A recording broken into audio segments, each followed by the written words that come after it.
레버런 문, 미국 정신혁명의 씨앗. 미국인들이 처음 내게 보인 반응은 차갑기 그지없었습니다. 이제 겨우 전쟁의 굶주림 속에서 살아난 한국이라는 보잘것없는 나라에서 온 종교 지도자가 어디서 감히 미국인을 상대로 회개하라는 소리를 하느냐고 비아냥거렸습니다. 미국인들만 나를 반대한 것이 아닙니다. 국제공산주의자들과 연계된 일본 적군파들의 반발은 특히 심해서 내가 자주 머물던 보스턴 수련원에 침입했다가 FBI의 불심 검문에 적발되기도 했습니다. 나를 해치려는 움직임이 얼마나 많았는지 우리 아이들이 경호원 없이 학교를 다니기 어려울 지경이었습니다. 살해 위협이 계속되자 나도 한동안은 방탄유리 안에서 강연을 했습니다. 그들의 방해에도 불구하고 동양에서 온 작은 눈의 남자가 벌이는 순회 강연은 날이 갈수록 화제를 모았습니다.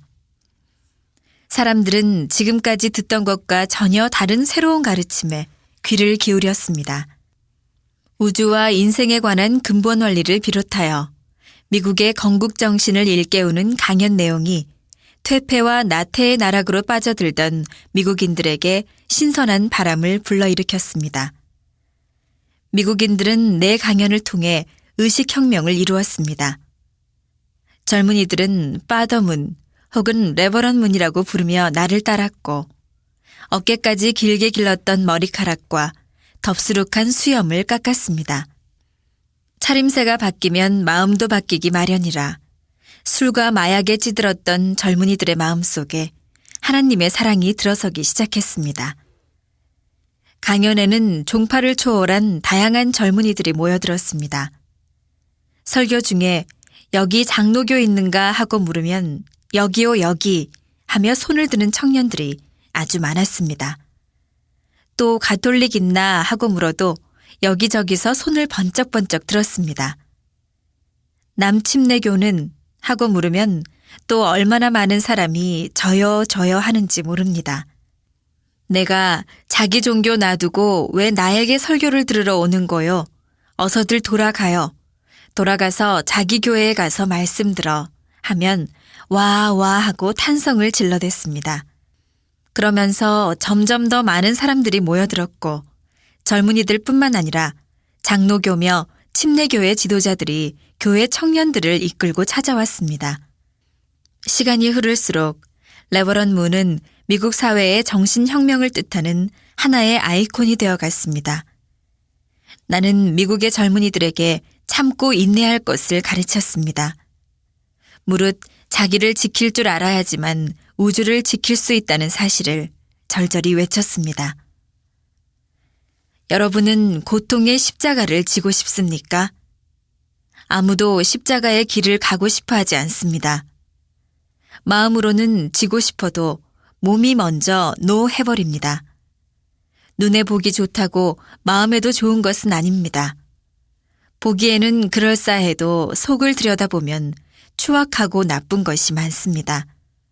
그런데도 눈이 제 보기에 좋은 것만 찾아 그 길로만 가려고 하면 얼른 이놈아 하고 소리쳐 막아야 합니다. 또 입이 좋은 것만 먹으려고 해도 이놈아 하고 야단쳐서 막아야 합니다. 젊은이들은 자꾸만 이성에 끌리지 않나요? 그럴 때도 이놈아 하고 자신을 막아 세워야 합니다.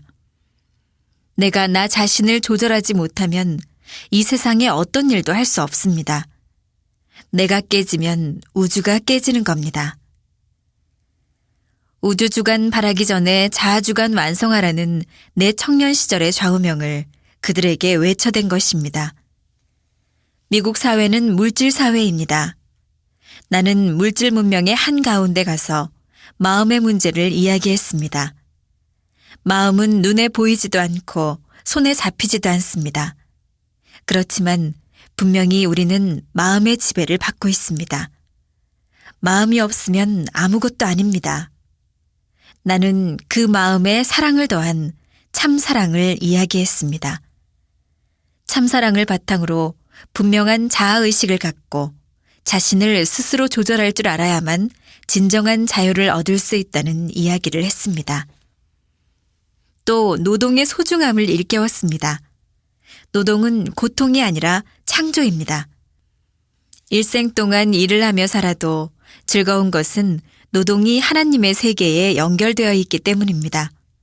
사람들이 하는 노동이란 실상 하나님이 창조해 놓은 것을 갖고 이리 빚고 저리 빚는데 지나지 않습니다. 내가 취미 삼아 하나님의 기념품을 만든다고 생각하면 실상 노동은 아무것도 아닙니다. 나는 물질 문명이 가져다 준 풍요로운 생활에 길들여져 일하는 즐거움을 잃어버린 미국 젊은이들에게 즐겁게 일을 하라고 가르쳤습니다. 그리고 또 한 가지, 자연을 사랑하는 즐거움을 일깨워 주었습니다. 도시의 퇴폐한 문화에 사로잡혀 이기적인 삶의 노예가 된 청년들에게 자연이 얼마나 소중한가를 이야기했습니다. 자연은 하나님이 주신 것입니다. 하나님은 자연을 통해 우리에게 말씀하십니다. 한순간의 쾌락과 몇 푼의 돈을 위해 자연을 파괴하는 것은 죄악입니다. 우리가 파괴한 자연은 결국 독이 되어 우리에게 돌아오고 우리 자손을 힘들게 만들 것입니다. 우리는 자연으로 돌아가 자연이 말하는 소리를 들어야 합니다. 마음의 문을 열고 자연의 소리에 귀를 기울일 때 자연 속에서 전해지는 하나님의 말씀을 들을 수 있다는 것을 미국 젊은이들에게 이야기해 주었습니다.